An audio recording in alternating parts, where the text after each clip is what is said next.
నా ప్రియమైన యూనియన్ సభ్యులారా, మన యూనియన్ బలం మీ ఐక్యతలోనే ఉంది.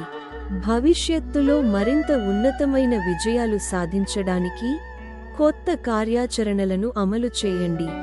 మన యూనియన్కు ఒక ఉన్నతమైన గుర్తింపు తీసుకురావడమే మనందరి లక్ష్యం. ముందుగా, యూనియన్ సభ్యుల అవసరాలు, సమస్యలను గుర్తించడం, ఒక సర్వే లేదా మీటింగ్ నిర్వహించడం చాలా ముఖ్యం. ఆ సమస్యలను స్వల్పకాలిక మరియు దీర్ఘకాలిక ప్రణాళికలను రూపొందించాలి, మరియు ఈ ప్రణాళికలను సభ్యులందరికీ తెలియజేసి వారి మద్దతు మరియు భాగస్వామ్యాన్ని పొందడం కీలకం.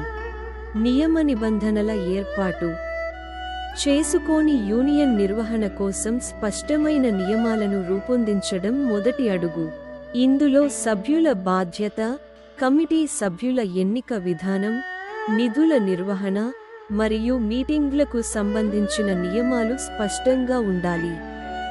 దీనివల్ల ఎవరు ఏ పని చేయాలో స్పష్టత వస్తుంది. అంతర్గత వివాదాల పరిష్కారం.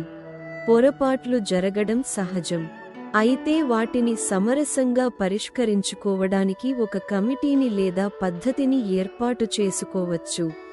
ఏదైనా సమస్య వచ్చినప్పుడు ముగ్గురు పెద్దలు లేదా బాధ్యతాయుతమైన సభ్యులు మధ్యవర్తిత్వం వహించి రాజీ కుదిర్చేలా చూడాలి.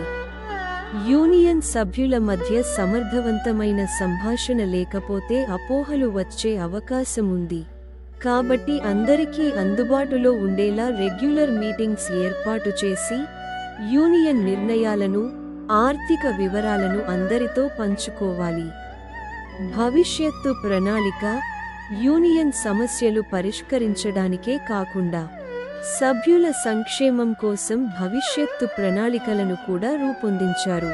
ఉదాహరణకు, సభ్యులకు శిక్షణ కార్యక్రమాలు, ఆరోగ్య బీమా వంటి ప్రయోజనాలను అందించే మార్గాల గురించి కూడా ఆలోచిస్తుంది. ఇట్లు తెలంగాణ డ్రైవర్ యూనియన్ ప్రెసిడెంట్